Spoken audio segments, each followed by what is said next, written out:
السلام عليكم ورحمة الله وبركاته. أهلا بيكم في قناتكم أكلة ماما. هنعمل مع بعض النهاردة عشوة خفيفة كده ولطيفة وحاجة تفتح النفس. هنعمل بيض بالخضار أو زي ما بنقول عجة البيض. هنعملها مع بعض النهاردة في الفرن. مكونات سهلة وبسيطة متوفرة في كل بيت، وكمان أكلة صحية ومتوازنة فيها كل حاجة، فيها الخضار وفيها البروتين.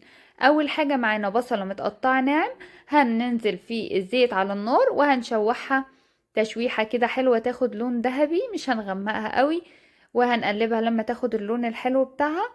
وبعدين عندنا بقى البيض، هنخفق البيض. انا استخدمت 4 بيضات، انتي ممكن تستخدمي العدد اللي تحبيه على حسب عدد الافراد اللي هياكلوا.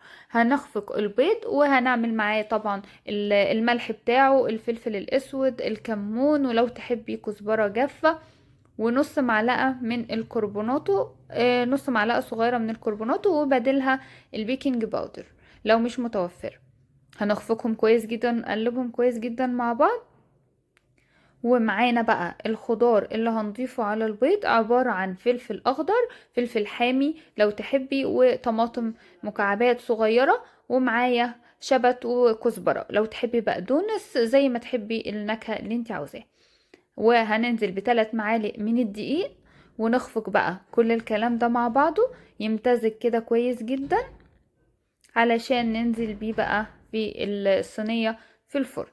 قلبنا بقى الخضار مع البيض مع الدقيق مع البهارات بتاعتنا، هننزل بقى عليهم بالبصلة اللي احنا حمرناها، ونقلبهم تاني مع بعض. وكده ما بقاش غير خطوة واحدة، وان احنا هندخل الكلام ده كله في الفرن. هي بسيطة جدا، مش هتاخد معاكي 10 دقايق، ووجبة صحية ومفيدة ومتوازنة. قلبناها بقى كلها كده مع بعض. هننزل بقى في الصينية في الفرن، صينية بقى فيها زيت فيها زبدة، وهننزل بالخضار. ولو مش عايزة زيت او زبدة بس عشان ما تحرقش، ممكن تحطي معلقة من الزيت. وهندخلها بقى على الفرن.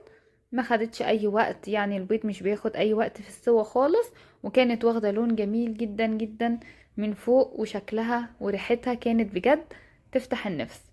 حاجة مختلفة وتفتح نفسك على الأكل، واقتصادية، مكوناتها بسيطة ومتوفرة في أي بيت. شايفين بقى بعد ما طلعت من الفرن شكلها عامل ازاي؟ متماسكة جدا، واخدة لون حلو قوي، كانت ماسكة نفسها، الدقيق كمان خلاها ماسكة نفسها، بقت زي البيتزاية بالظبط. تقطعيها بمنتهى السهولة خالص كأنك بتقطعي بيتزا. سمكها كان حلو قوي، شايفين السمك بتاعه، والخضار جواها، حشوة الخضار جواها شكلها عامل ازاي، وطعمها بجد كان فوق الوصف.